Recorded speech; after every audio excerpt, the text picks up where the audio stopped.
komposisinya adalah air. Nah, biasanya secara umum parameter air limbah adalah COD, BOD, TSS atau kekeruhan, pH, mLVSS, kemudian DO.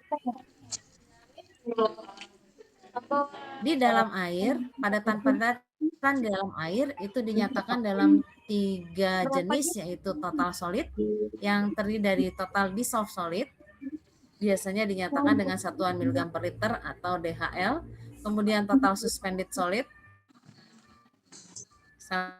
sama dalam satuan miligram per liter atau kekeruhan NTU, dan setable solid dalam miligram per liter atau persen volume. Nanti semua ini juga akan Anda lakukan di analisis-analisisnya di RO, kemudian di jar tes koagulasi flokulasi dengan modul koagulasi flokulasi sedimentasi. Itu biasanya analisis-analisisnya menggunakan kekeruhan atau TDS dan DHL. Ini slide-nya berpindah ya? Berpindah, Bu. Ya, saya lanjutkan. Yang pertama adalah kesehatan keselamatan kerja. Potensi-potensi bahaya di laboratorium, kita coba identifikasi dulu bahayanya apa. Yang pertama dari kegiatan, mungkin dari kegiatan dilakukan, apakah dari potensi bahaya yang lain, dan termasuk resikonya. Nah, kemudian setelah identifikasi bahaya, kita lakukan penilaian risiko. Seperti apa tingkat keparahannya, kemudian berapa besar peluang terjadinya bahaya di laboratorium.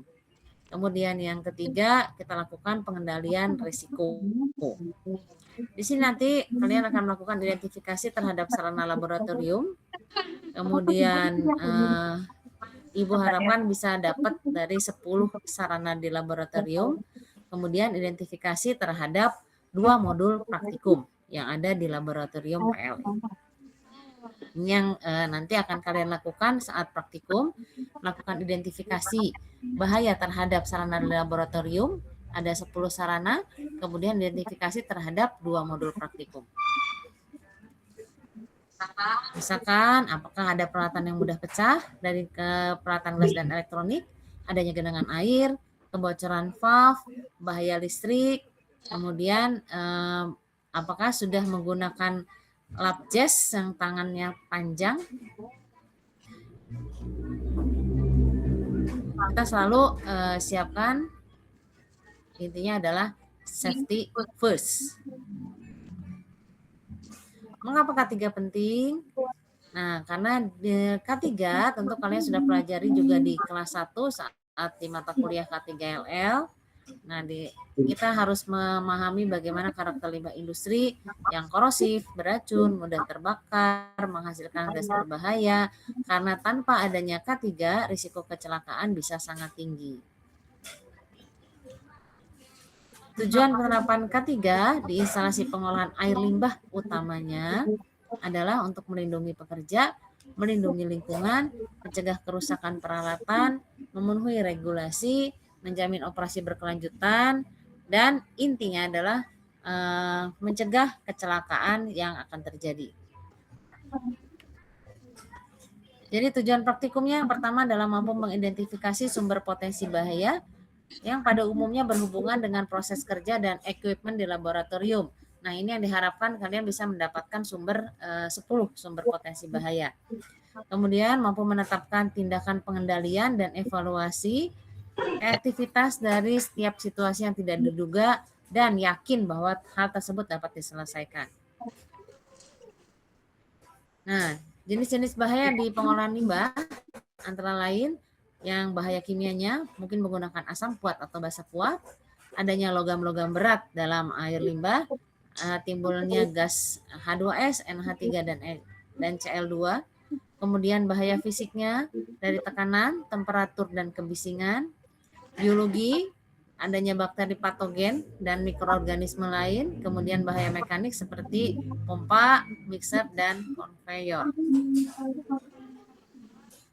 Jenis dan sumber bahaya di laboratorium, contohnya jenis bahayanya adalah physical hazard, sumbernya dari panas, dingin, getaran, radiasi non pengion, pencahayaan, dan lain-lain.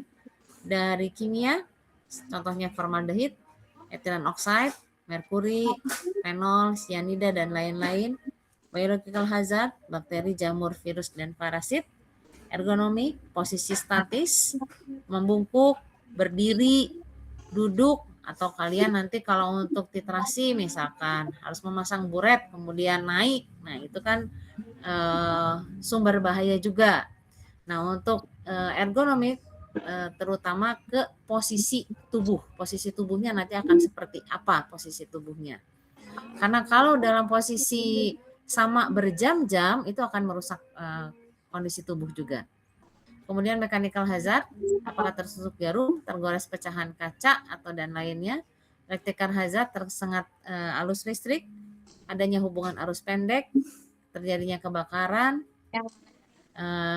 kemudian ya dan lain-lain ya. Di sini bisa diidentifikasi nanti di laboratorium. Gas berbahaya, misalkan H2S, ini biasanya sangat berbau, baunya telur busuk. Kemudian CH4 bisa menimbulkan ledakan, NH3 iritasi paru, klor juga korosif terhadap paru. Nah, bagaimana hierarki pengendalian risiko?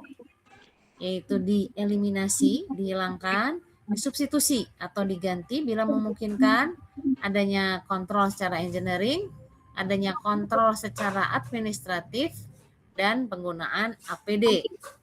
Di sini ada penggunaan APD. Dan secara lengkap sudah kalian pelajari di K3 ya. Laboratory Personal Protective Equipment atau PPE. Dari mulai helm pengaman kalau diperlukan, face shield, kemudian sarung tangan, masker, sarung tangannya juga tergantung ya kalau kita masuk lab mana. Kalau misalkan kalian di lab bioproses, tentu menggunakan sarung tangan yang seperti sarung tangan dokter. Tapi kalau kalian mau ke lemari asam, tentu menggunakannya sarung tangan karena tidak bisa sarung tangan yang sama. Jadi kalau kalian bekerja di lemari asam, kemudian menggunakan sarung tangan yang biasa kalian gunakan di lab bioproses, tentu tidak tepat. Nanti kalau misalkan terkena tetesan asam kuat dan basa kuat, itu ya tidak bisa mencegah dari kemungkinan terjadinya potensi bahaya.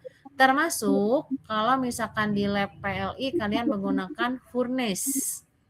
Itu juga ada glove khusus kalau menggunakan furnace. Karena furnace pasti suhunya tinggi di atas 400. Nah, kalau misalkan kalian akan menggunakan furnace, memasukkan alat dan bahan ke dalam furnace, wajib menggunakan sarung tangan khusus untuk furnace.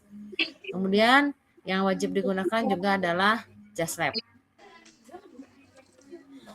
APD bukan merupakan pelindungan utama, tetapi hanya lapisan terakhir. Nah, prosedur kerja yang aman. Sebelum bekerja, kalian baca dulu SOP-nya. Baca job sheet, SOP-nya. Kemudian kenali bahan kimia yang akan digunakan. Cek peralatan yang akan digunakan. Kemudian saat bekerja wajib menggunakan APD, tidak bercanda, tidak bekerja sendirian. Ini penting ya, kenapa kalian berkelompok, tentu ada maksudnya. Kemudian setelah bekerja wajib tangan, netralisasi limbah, dan membersihkan area kerja. Karena itu wajib bawa lap atau tisu. Tisu digunakan kalau kalian mau mengelap misalkan kuvetnya, tetapi untuk meja tidak dilap menggunakan tisu, tapi menggunakan lap, jadi silakan dibawa. Tanggap darurat, misalkan terjadi tumpahan bahan kimia atau keracunan gas, kebakaran, dan luka kimia. Langkah-langkahnya, lakukan penghentian proses, mengamankan diri, melaporkan, menggunakan iWash atau shower bila diperlukan. Nah, ini kalian harus paham dulu terkena bahan kimia yang seperti apa, apakah mungkin menggunakan air atau justru tidak boleh menggunakan air. Ini justru yang harus dipahami, kalian bisa membaca dari MSDS-nya. Identifikasi bahaya adalah upaya untuk mengetahui, mengenal, dan memperkirakan adanya bahaya pada suatu sistem seperti peralatan, tempat kerja, proses kerja, prosedur, dan lain-lain. Ini informasi terkait bahaya yang timbul dapat diperoleh melalui panduan manual pada mesin dan peralatan, MSDS, laporan inspeksi langsung, catatan kecelakaan dan penyakit yang pernah terjadi, pola kecelakaan dan penyakit, hasil pemantauan terkait paparan, kebersihan dan rekam medis dari pekerja, program K3, saran dan masukan yang pernah dilakukan. Contoh identifikasi bahaya di laboratorium, misalkan pada kegiatannya menguji parameter COD. Potensi bahayanya adalah terpeleset saat bekerja, terkena tumpahan bahan kimia karena saat melakukan COD menggunakan bahan-bahan kimia tertentu, kemudian terjadi kebakaran dan sengatan listrik. Kenapa? Karena juga menggunakan COD digester. Digester menggunakan alat listrik. Ini pemasangannya harus jelas. Kemudian suhunya juga sekitar 150, dan setelah itu nanti akan ada titrasi, jadi bisa saja akan terkena bahan kimia. Kemudian penambahan untuk bahan COD-nya dilakukan di lemari asam menggunakan asam kuat yang sudah spesifik untuk penggunaan COD. Nah, resikonya seperti apa itu nanti bisa diidentifikasi. Pada penilaian resiko, ini adalah kita mengevaluasi tinggi rendahnya risiko melihat estimasi tingkat keseringan terjadi dan tingkat keparahan. Jadi dapat diklasifikasikan ke dalam tidak ada bahaya atau bahayanya rendah, bahaya sedang, serius atau sangat tinggi. Kemudian frekuensi atau terjadinya risiko itu apakah jarang terjadi, apakah sudah pernah terjadi, apakah hampir pasti terjadi. Jadi sering sekali. Nah, nanti penilaian risiko tadi kemudian dimasukkan, kita lihat dari level-levelnya, termasuk level 1, misalkan kategorinya jarang terjadi, atau level 4, kemungkinan besar terjadi. Kemudian tingkat keparahannya juga, misalkan level 2, itu tingkat keparahannya kecil, hanya cedera ringan misalkan. Itu masuknya kategori kecil. Ini nanti kalian kelompokkan dalam berdasarkan tingkat frekuensi dan tingkat keparahannya. Kemudian dilakukan penilaian risiko. Nah, di sini di tabel yang paling atas ada peluang dari 5, 4, 3, 2, 1, kemudian tingkat keparahannya 1, 2, 3, 4, 5. Misalkan yang paling atas, peluangnya 5, keparahannya 1. Lihat di sini, peluangnya 5. Berarti lebih dari 1 kali per bulan. Kemudian tingkat keparahannya 1, tidak signifikan kategorinya, tidak menimbulkan cacat tetap, kerugiannya cukup besar misalkan gitu ya. Nah, nanti di sini masukkan H. H itu adalah high risk, kalau M itu medium risk, L itu low, kemudian E adalah extreme. Nah, misal tadi di sini untuk uji COD terpeleset saat bekerja, resikonya cedera ringan, berarti penilaian resikonya adalah peluangnya 2, keparahannya 2, tingkat resiko 2 dengan 2. Tingkat resikonya adalah L, low. Itu nanti memasukkan ke dalam tabelnya seperti itu. Bang PIK ada kelompok enggak? Oh. Untuk apa adanya pengendalian risiko? Untuk mengontrol potensi risiko bahaya yang ada sehingga dapat dihilangkan. Dapat dikurangi, kalau bisa dapat dihilangkan. Oh iya, ada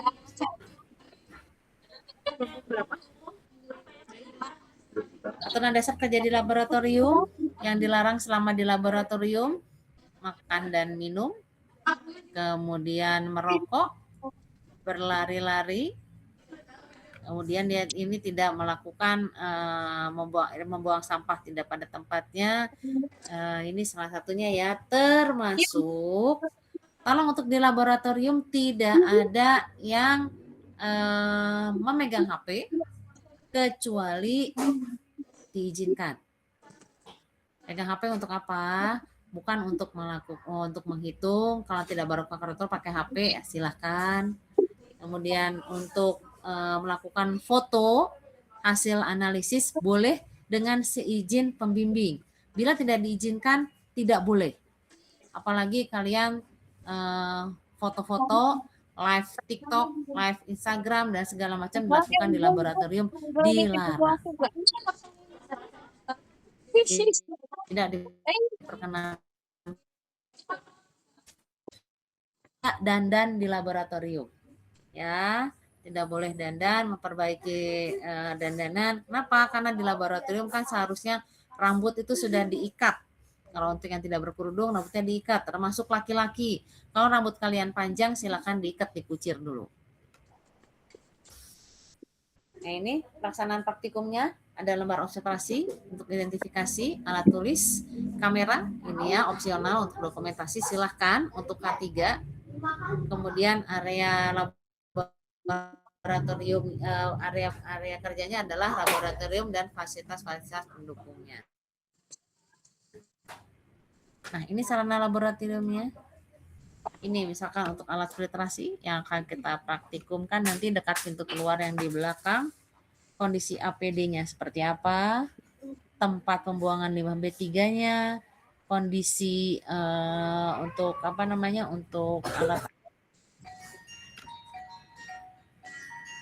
untuk alat-alat keselamatan.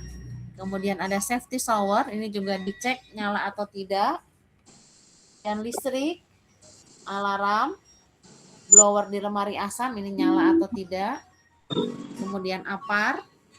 Nah, ini misalkan alat praktikum alat sedimentasi, sarana air, kompresor, ini boleh kalian cek nantinya. Nah, contoh di safety shower, keadaannya seperti apa, misalkan potensi bahayanya, misal menghambat pertolongan pertama, jika bocor dapat terpleset atau jatuh, ini potensi bahayanya, resikonya malah memperparah kecelakaan, kalau bocor dari terjadi ke cedera ringan misalkan. Nanti ini peluang nilai atau penilaian resikonya dimasukkan ke dalam tabel yang tadi. Modul yang kedua adalah filtrasi. Ini untuk fakta di industri bahwa limbah cair mengandung padatan tersuspensi. Nah, padatan tersuspensi ini bisa dikurangi dengan beberapa modul-modul praktikum yang beberapa alat instalasi pengolahan air limbah. Salah satunya adalah filtrasi. Memang secara umum kalau ada TSS, itu pasti yang akan lebih dulu adalah koagulasi flokkulasi untuk TSS. Tetapi filtrasi juga bisa dengan kondisi TSS tidak terlalu pekat. Karena kalau pekat, yang kita lakukan adalah lebih dulu melakukan koagulasi flokkulasi. Itu pun nanti kita lihat pekatnya seperti apa, apakah bisa dengan sedimentasi dulu atau dengan yang lainnya. Nah, pada praktikum kali ini untuk kekeruhannya kita di atas 100 INTU. Nanti kita buat ditambahkan kaolin airnya, kita buat manual, tambah kaolin sekitar 30 gram, nanti 20 sampai 30 gram, coba di 20 gram dulu ya.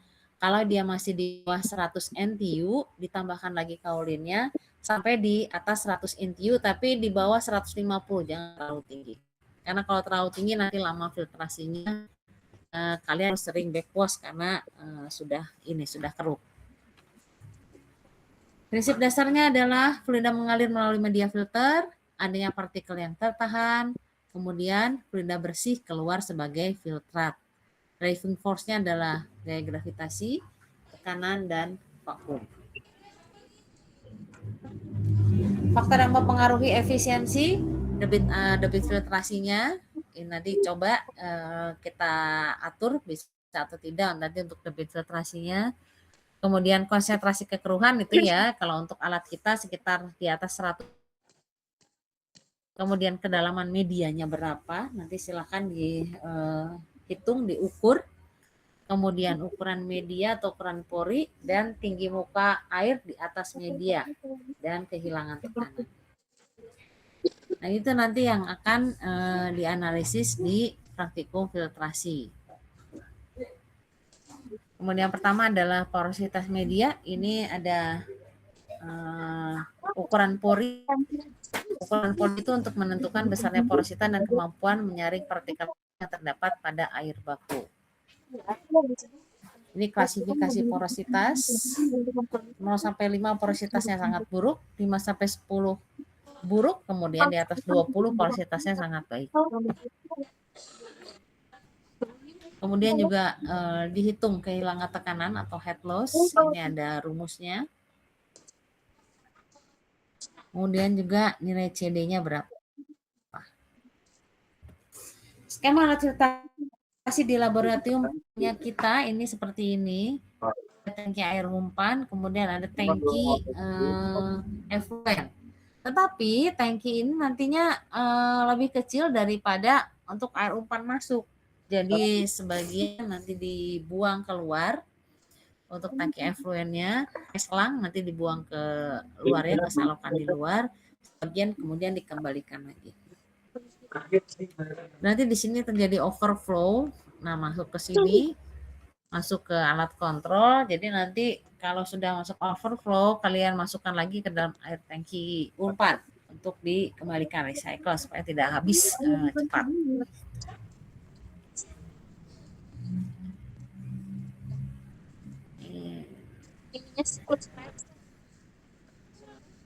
Nah ini uji porositas mungkin bisa kalian lihat juga di job sheet ya, sudah ada di data-data praktikumnya, kemudian pengolahan datanya.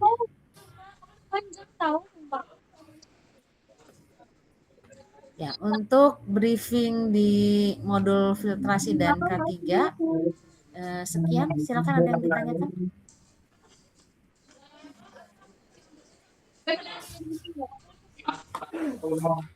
Ada yang mau ditanyakan?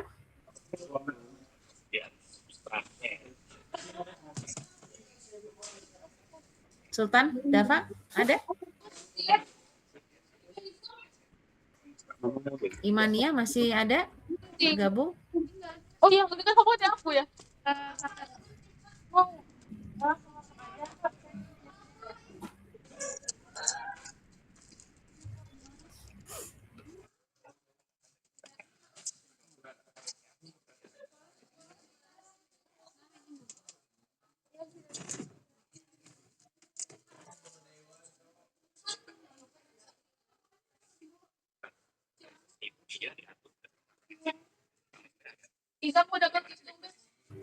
Ada yang ditanyakan nggak?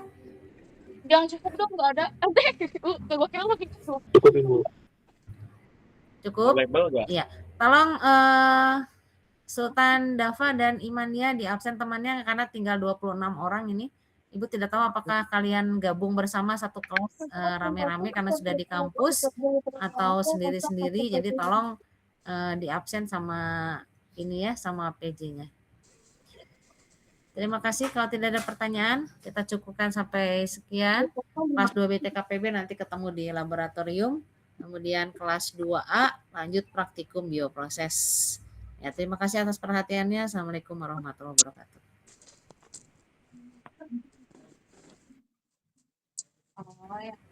Ibu keluar.